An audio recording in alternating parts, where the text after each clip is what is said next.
Hello friends, and welcome to my little home deep in the forest on the mountainside near the coast, the Gulf of Thailand, in southeastern part of the country, not far from Cambodia, about 70 kilometers to the border.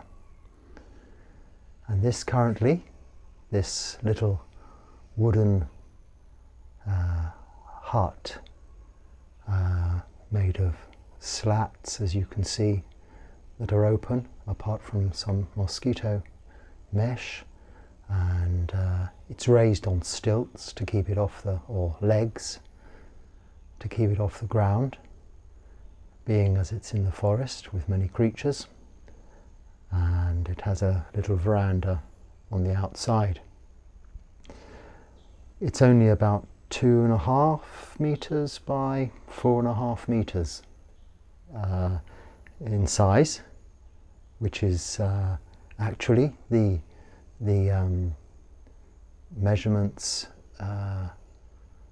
as set down in the Vinaya, the rules of monks established by the Buddha in his time whilst teaching and establishing this ancient Sangha, which is order of monks that still survives today, 2,567 years later, and still adheres to those very same rules and regulations.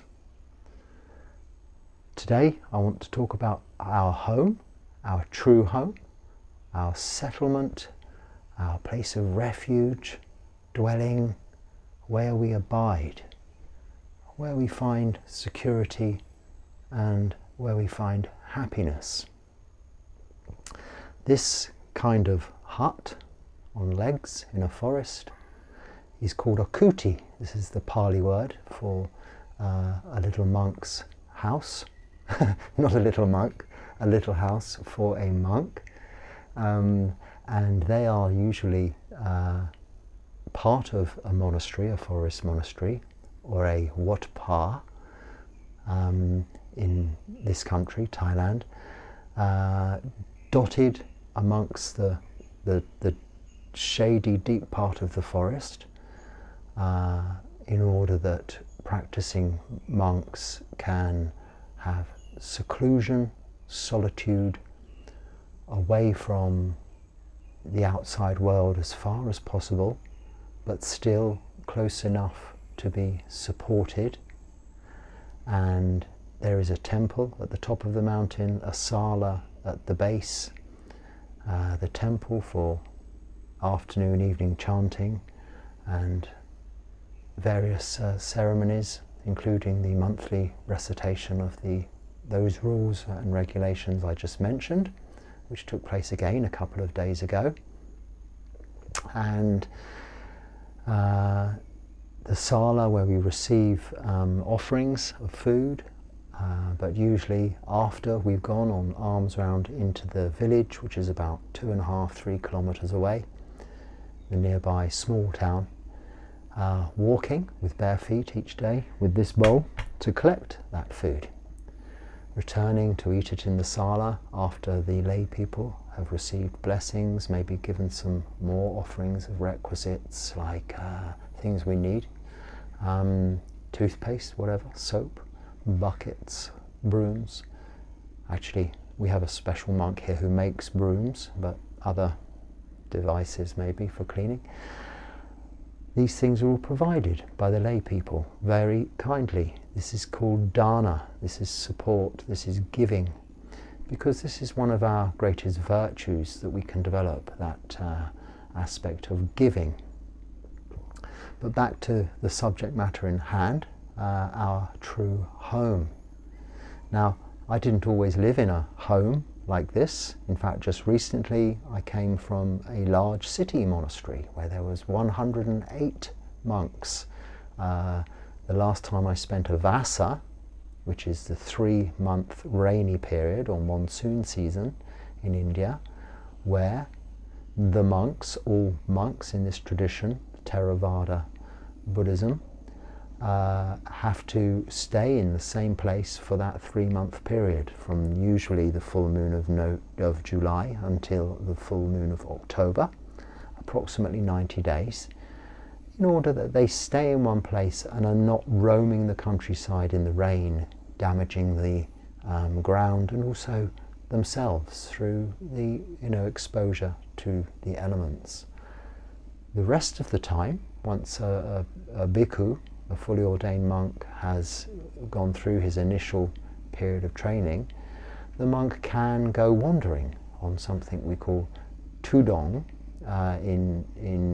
Actually, that isn't the Pali word. This is an adaptation in Thai from the Pali word dutanga, which are the few allowable practices, allowable ascetic practices in the rules that the Buddha suggested are beneficial but not too austere.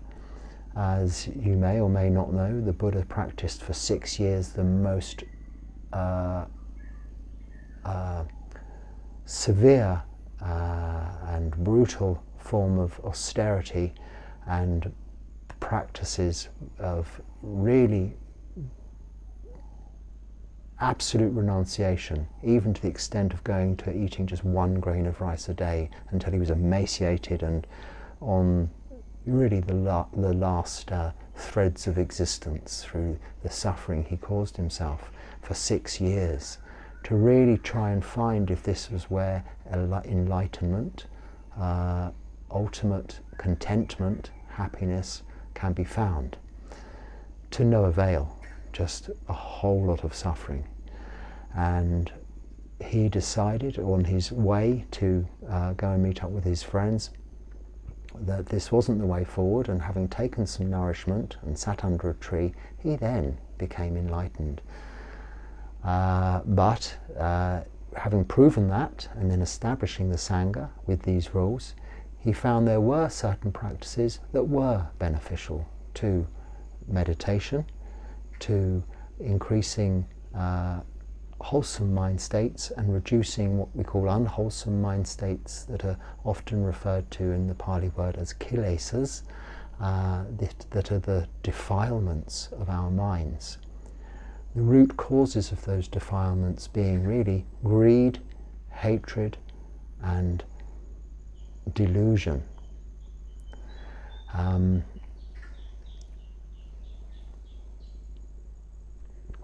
So our practice is to try and eradicate those defilements, therefore eradicating desire, which is the cause of suffering. And this is what the Buddha taught, that there is suffering. After he eventually had his nourishment, became enlightened and met up with his previous ascetic friends that he was initially practicing with before he went alone completely, he taught them this, the Four Noble Truths, that there is suffering, a cause of suffering, an end of suffering, and a path leading to the end of suffering. And it is that path that Buddhists practice now, to this day, successfully, establishing a calmer, more peaceful, tranquil state of mind with some serenity, equanimity, and often as a result also through a reduction in stress and craving, a knock-on beneficial effect on physical well-being and health. Because as we all know, with a good state of mind, we can have a good state of body. And this Noble Eightfold Path is divided into 3 categories of, firstly, Sila, the Pali word, which is moral virtue, Samadhi, meditation, and Panya, wisdom. And by establishing and keeping this moral virtue, and by practicing meditation, this is where we develop wisdom, not of the intellectual nature, but of the nature of reducing those unwholesome mind states, and therefore increasing wholesome mind states. Now, the monks are associated with a fairly simple way of life. we are in effect homeless. This, I welcome you to my little home, is only of a very temporary nature. It could be I might stay in this little hut for many months, many years, who knows? I don't know. Similarly with this body, I could stay in this body for many months, many years to come, many decades to come, hopefully, but who knows? These are things we do not know. And part of the development of wisdom is establishing that understanding of not knowing and not being in control. This we call anicca, dukkha, anatta. Anicca is really uncertainty or impermanence. Dukkha is suffering or unsatisfactoriness. And anatta is not self or out of our control. Now all things, including this body and this thinking mind, being out of our control, we call conditioned things. And all conditioned things are impermanent, they cause suffering, and, like I said, are out of our control. So this is not where we find refuge. So I didn't always live, I digressed, I was about to say I didn't always live in this little kind of hut. Previously I was in a big monastery with many monks, and for that Vassa period, and then the following Vassa, because I was ordained 3 years ago in India, and the first Vassa I spent in that place, in the city monastery, and the second, I think, I'm trying to remember now, then the final Vassa, the third Vassa, so last year, 2022, I spent in a little vihara in a suburb of that big city, but quite a rural area with a beautiful little village, a Hindu village, and the little town, the suburb, was a mixture of Hindu and Muslim cultures. Not much Buddhism at all, but they had a little Buddhist vihara which was supported by quite a number of Buddhists whom are of the Dr. Ambedkar generation. And they looked after me, and that was my home for that period of time. And that 3 months, that 19 days, I had a very, very enjoyable time. In fact, I stayed on a little bit longer. When I say enjoyable, comfortable, well supported, some good practitioners coming every day for chanting, taking precepts, because they like to take precepts and refuge in the Buddha, the Dharma and Sangha, which is part of our more official ceremonies as Buddhist monks that we perform. And they like to do that regularly in India. They do it quite a bit less here, but that's because they're born into Buddhism here. So it's really second nature already. They don't have to keep reminding themselves of the 5 precepts. It's really carved in stone or whatever, written in blood. It's they're born. People in this country are born into that. It is the constitution. So anyway, there it was a good time, and that was my home for that period. And at that point, I knew no further than where I'd be going. The only time we have any kind of view into the future, really, living as monks, and we try to keep it that way, is for that Vassa period. We know we must not go anywhere for that 90 days, except for emergencies, when we're allowed to leave, but we must return before the 7th night. So we leave at dawn on one day, and after 6 nights we must be back. So I didn't have to do that, other than to return to the city for that recitation of the rules on each Uposatha day, every 15 days, which I did on an overnight trip on the bus, which is many videos of that trip on this channel, and returned the same day overnight back to my home as it was then, in that little suburb outside of the city. And then I had no knowledge of where I'd be going next, but I had always, whilst travelling, the issue of visas being in different countries to mean that there would be a point where I'd have to leave the country and return. So this time came along, and eventually, having gone after the Vassa on Tudong, which is Dutanga, which is walking, wandering, basically alone, on your own, living outside, in caves, under a tree. I preferred to the forests. Without a hut in the forests, it can be very difficult because of the insects, the ground, the snakes, the mosquitoes. So even a tent isn't substantial enough for deep forest jungles of Asian countries. You need a little wooden hut like this. Otherwise it is quite difficult, and I found it easier to sleep in the open. So I found mountainsides that were rocky by the coast on the western coast of India, and spent 3 months flat, solid, every night sleeping outside there on that coast, on the Arabian Sea, under the beautiful stars. This was after the rains had finished, and clear skies with no light pollution or any other kind of pollution. And I found that very, very conducive to my practice. Solitude, yes, at night, but in a very populated country like India, where you have to, as monks, be near a town in order to get your food and requisites each day.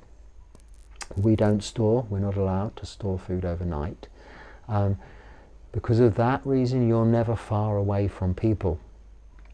So there is usually not so much in the way of real solitude like you can find in less busily populated countries like here.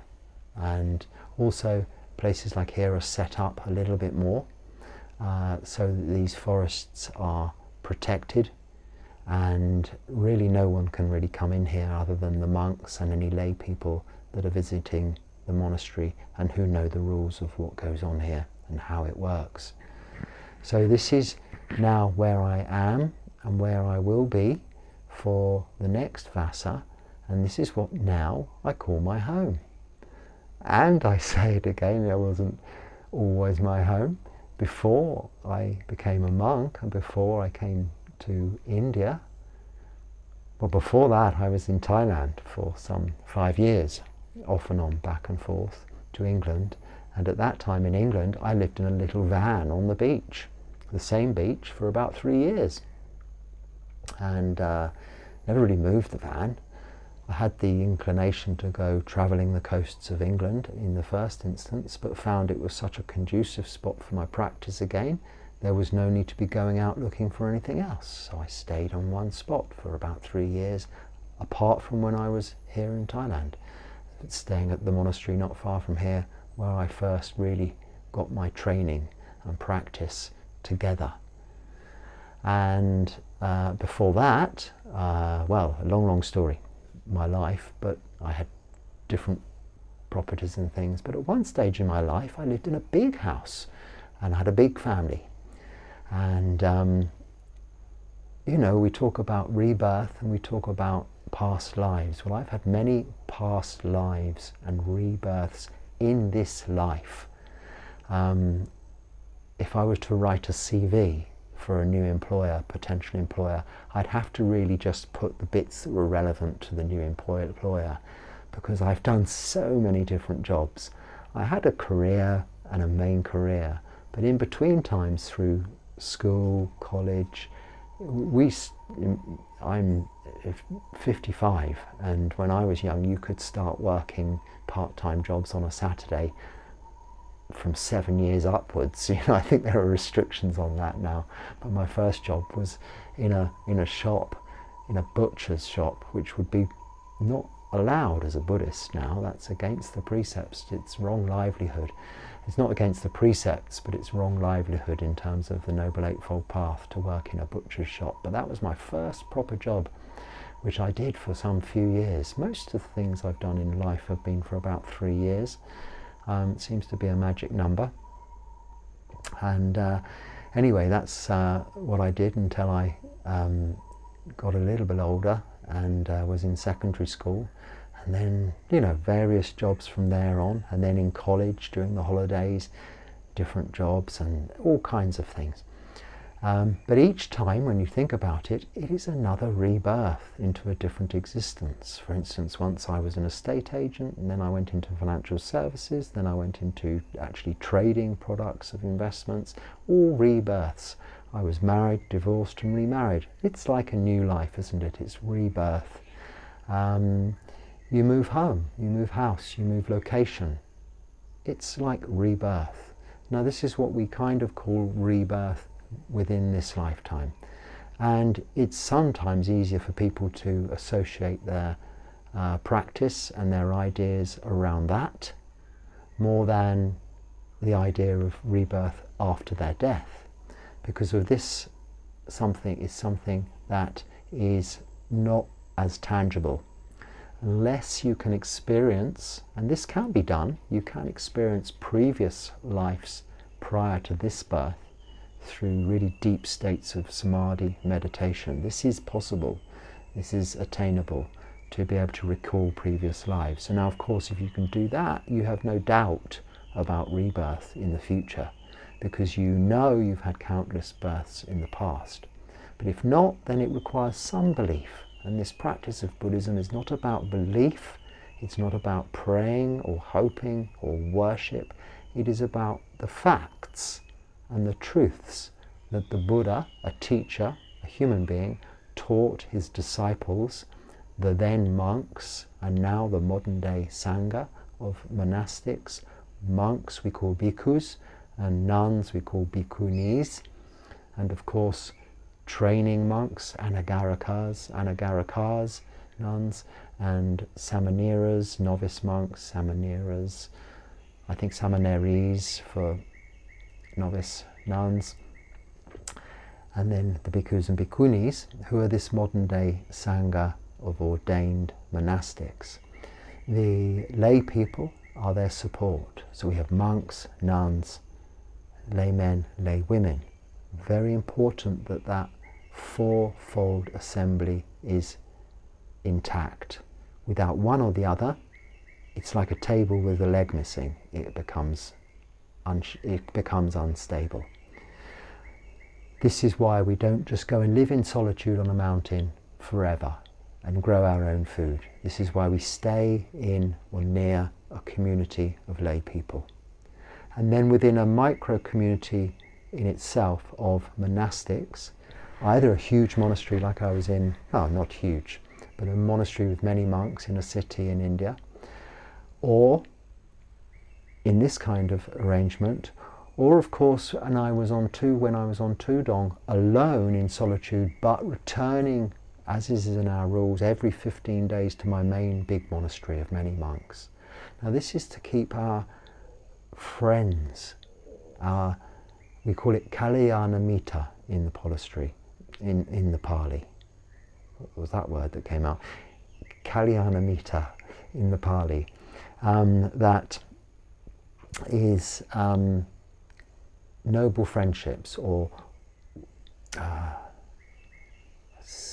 wise friends. Actually, it's kind of the proper explanation's gone. But people really who are also practicing the path, whether they're lay people or other monastics, whether you are a lay person or a monastic, then we need the support of other people doing the same thing. It's like anything. If you're learning to, I don't know, you have a hobby. Say your hobby is making model aircraft or something like that. I don't know, can't think of hobbies because I don't really have any. But you might join a club where other like-minded people are making the same kind of model aircrafts, and this is something you get together occasionally and you discuss how it's going and share tips and advice. And this is the meaning behind Kalyanamita. But this association is with the Noble Eightfold Path, the practice of Sila, Samadhi and Panya. And the Buddha taught, or said, after an exchange with his one of his most devoted disciples, that this is the most important, it's such an important part of the practice and monastic life. So Partly the reason one would go on Tudong often is to find other Kalyanamitta and to be seen as a samana, a monk, a renunciant, a mendicant, moving out around throughout the countryside, because this inspires people. They see this homeless mendicant, a beggar, requesting or requiring food to be offered each day just to live, with no shelter. All he carries is in this bowl. This is my pindapat where I go and use to collect food, and everything I own can fit in that bowl. I have a little bag up there, it's called a yam, which is just a cloth bag to keep your bits like your passports and these days this phone in.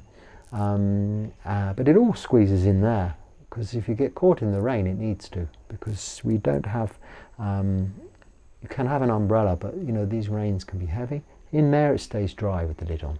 So my documents like passports and visas, when we had paper documents, and everything I own fits in just that bowl.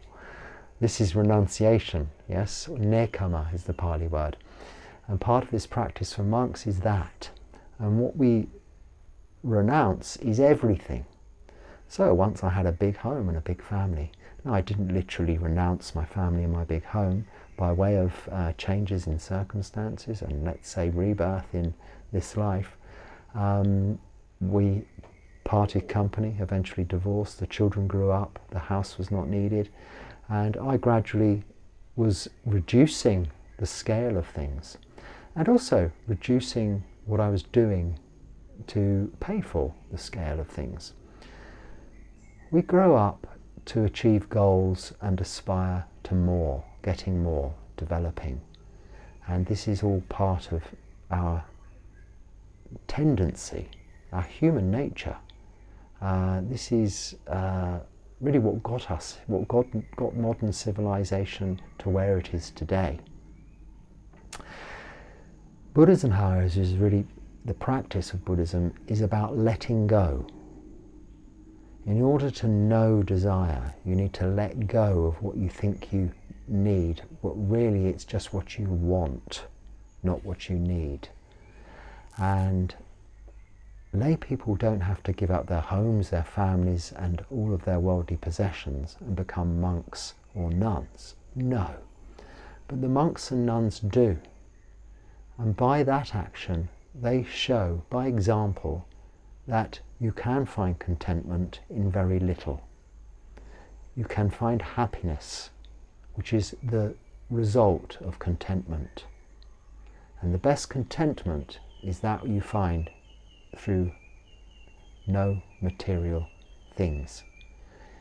Contentment in achieving a result, getting a new car, a new house, is very short-lived.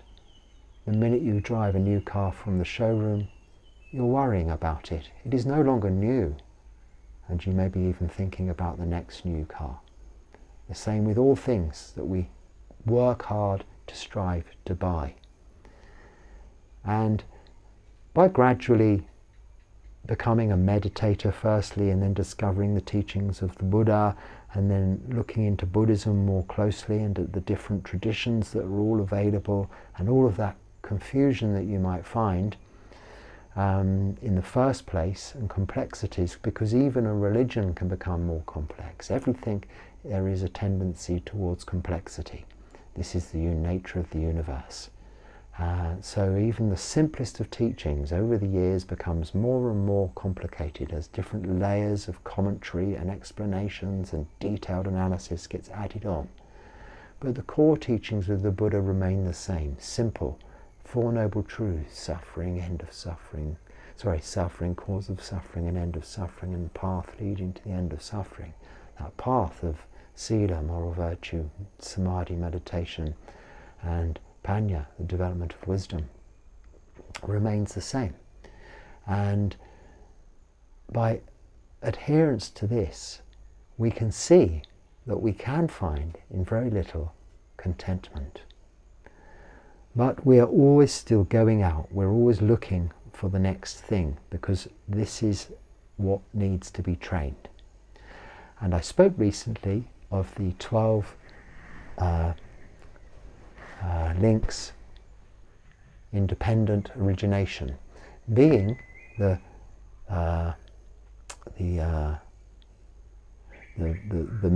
analysis of the mental stages that we go through from when we see something and then like it and want it, get it, then want more of it, and then kind of create a need for it out of clinging and addiction.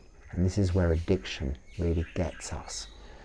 And through this practice, the simple practice of keeping life simple, or as simple as it can be, and meditation, we learn to let go. So when you hear that expression of let go, or know and let go, it's that we know that what we're clinging to is impermanent, unsatisfactory, and out of our control. So we are able, more easily, with practice, to let go. Therefore, the clinging. Letting go is putting something down. If you hold something heavy, it gets heavier and heavier and heavier. Even if it's a feather, if you hold it like that, it eventually becomes unbearable. But all you have to do is put it down and it's fine. And this is what we're doing.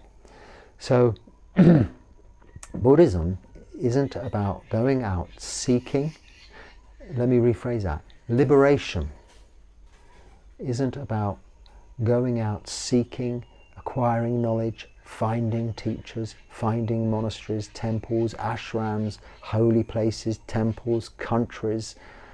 It isn't about that. It is about finding contentment in what you have.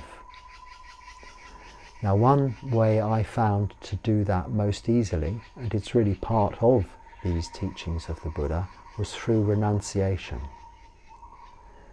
Now, I had situations in my time of being between houses where I was living very simply, at one point in a car, and more latterly, as I said, in a van. But I found, when I felt really free, was when I didn't have the big house. Because what comes with a big house is big bills, big maintenance projects of the house itself, and then of course its grounds, the gardens that need looking after and tending. And if you don't have time because you're working so hard to pay for that, you've got to pay for people to do this. And then the more people you have that you have to pay, the more you have to work. And the vicious circle goes on and on and on. This is what we call samsara. But this is samsara again within this life. That circle of rebirth. We relate to it in Buddhism as being reborn into samsara, so having to go through the process of birth, aging, sickness and death over and over again. But if you think of it, it is here in this very lifetime with that scenario of you get something new, then you have to pay for it, so you work hard to pay for it, you get something new, and then you've got to look after it, and then you need the next best one. As they new models, everything always gets reinvented, improved, the better. There used to be a time in advertising, maybe there still is, I don't see adverts, but everything was best ever.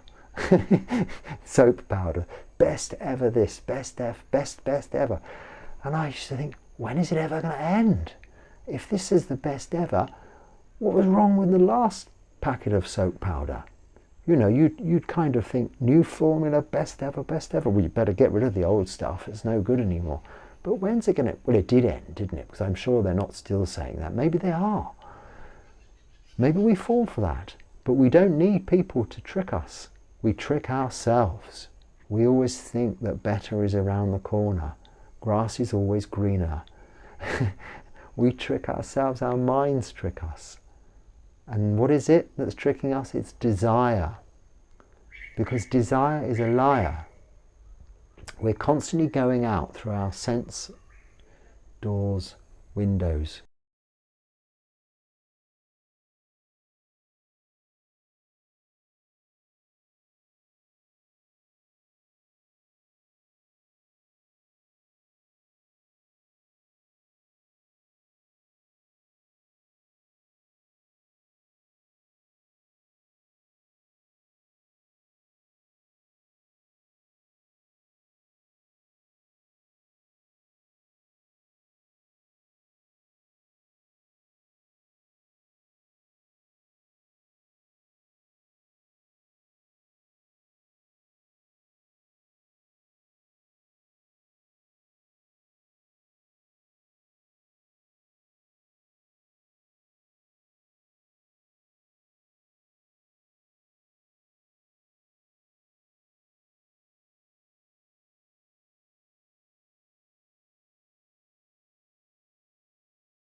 And I'm not talking about the big house I lived in with my family in a lovely area, or this little hut, or the mountain tops I lived in India, or the big monastery, or the caves, or the forests. No, our true refuge is in here. So I welcome you not into this wooden hut, but into my heart, with all sincerity, because I'm showing you through these talks how you too can find a place inside, like the tortoise, of security and safety, by simply taking some moments each day to close the doors and windows to the outside world and really appreciate what you have. Because what you have, as long as you're in a relatively safe environment, relatively okay temperature, and you get sufficient enough food, shelter, clothing and medication, this is enough. If you have any more than that, then it's great too. There's nothing wrong with ambition, nothing wrong with bettering yourself and improving your family's circumstances, nothing wrong with that at all. But you can do that so much more successfully from a firm foundation basis of security. If you have absolute security in yourself without anything, then it's very much easier to acquire things.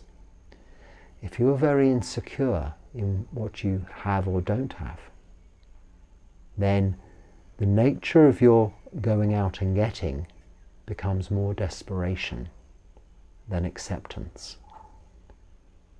And I think you can see just from those words and understand from those words, if you just accept the good things as they come your way, that is a lot easier than desperately going out seeking them. But in order to just accept the things that come your way, you have to do that. You have to let go of desire, wanting. But gratefully, with gratitude, and I've spoken about that at some length, accept the things you need. Because this very life that we're born into, in this day and age, in this modern day and age, mostly we are born into a reasonably fortunate set of circumstances whereby those basic needs and requirements are met. And we can find some way of earning a little money or work to get those things.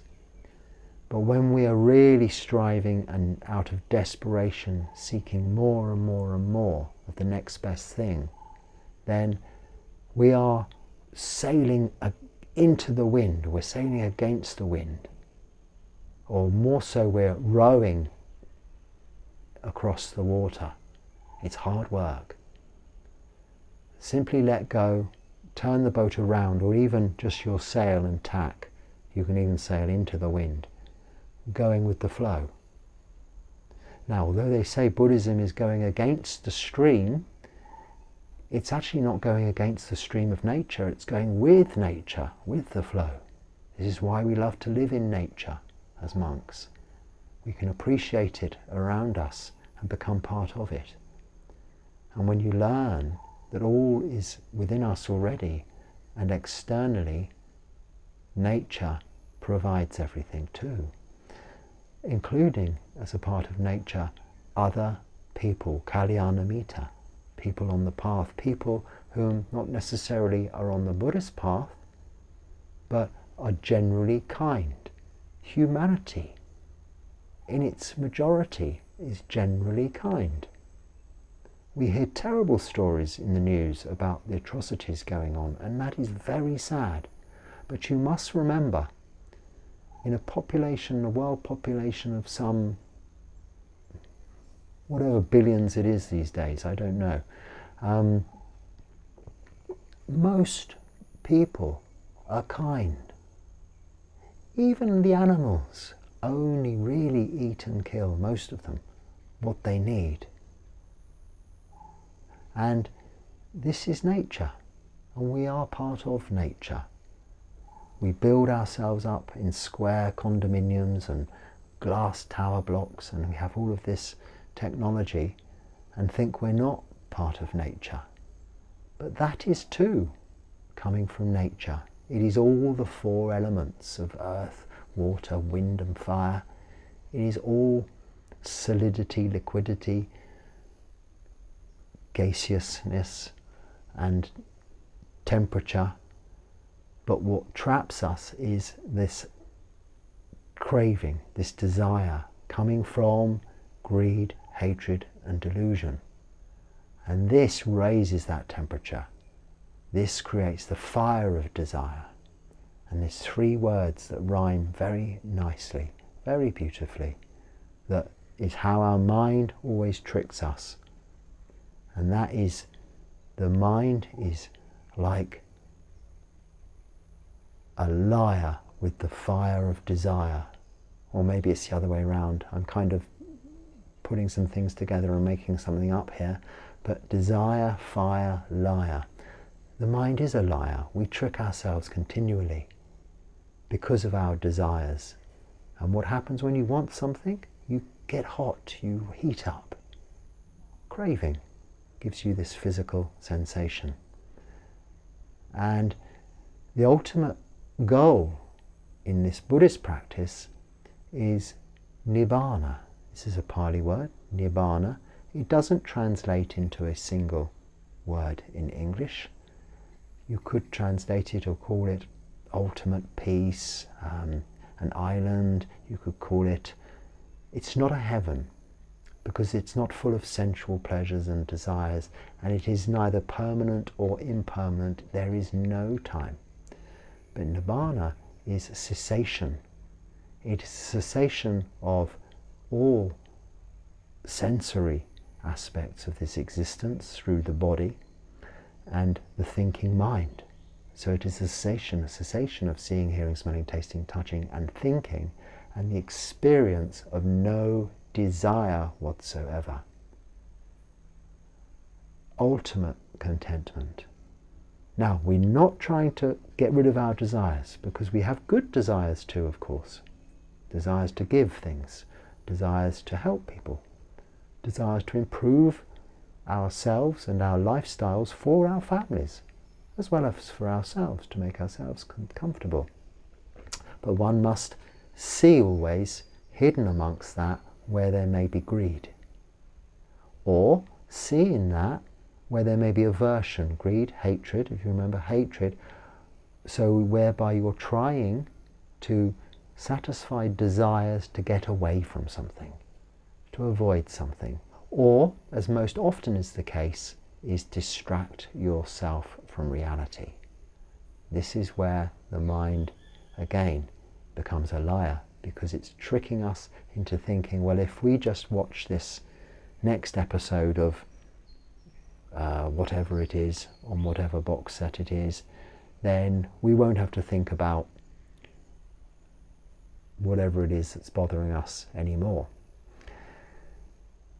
If you don't watch that next episode and you sit, I'm not saying just sit and think about what is bothering you, but just sit and observe thinking, you will see that whatever it is that is bothering you is just rooted in either aversion, hatred, or greed, wanting something, having craving, or surely just something that you just don't understand, and therefore a lack of information about something can often make you feel insecure. But when we know that everything is impermanent anyway, is unsatisfactory anyway, and out of our control anyway, then this is only to be expected. We may have an illness and to diagnose with something that is frightening, terminal, of great cause for concern. Of course it is, yes. But we know this. We know we will get old. We know we will get sick. We know we will die. Now, we don't have to look on the pessimistic side of life all of the time. We can be grateful for the health we have now, and even when we have something wrong with us, we can be grateful for what we have right with us, because whatever is wrong with us is also right with us, because it is only right and normal and ordinary and inevitable that things go wrong. So like one day, this wooden hut, this home, as it is now, will be completely eaten by termites because they're busy munching away at it already. And so every morning I sweep the dust up, and this is what they're eating. Now whatever we do to stop this, eventually there's another kuti not far from here, about 100 yards, 100 meters away, which is beyond repair because of that, impermanent, as are these bodies. But when we know, by going inside, not physically like the tortoise into a shell, but by closing the sense windows, that true contentment and happiness is the peace we can find, the abiding inside of calmness, serenity, equanimity, through simply sitting in meditation and observing a meditation object like the breath, then we can really start to establish firm foundations within ourselves to work from into the future. Now I've gone a little bit off subject as usual. I hope you can be okay with that. I hope there's something useful in what I've spoken about today. If there is, you can please use it, and I will continue in the next talk to elaborate a little bit more on this subject and progress further into how we can, in everyday lives as well as in monastic lives, develop these homes, these refuges, these viharas, with these abiding places within ourselves, and where we can find true contentment and ultimately nibbana. So thank you for watching, and if you found it useful, then please share with your Kalyanamita, your other friends, or even others. You may be surprised. People you don't expect would be interested in this. They might be. So, thank you.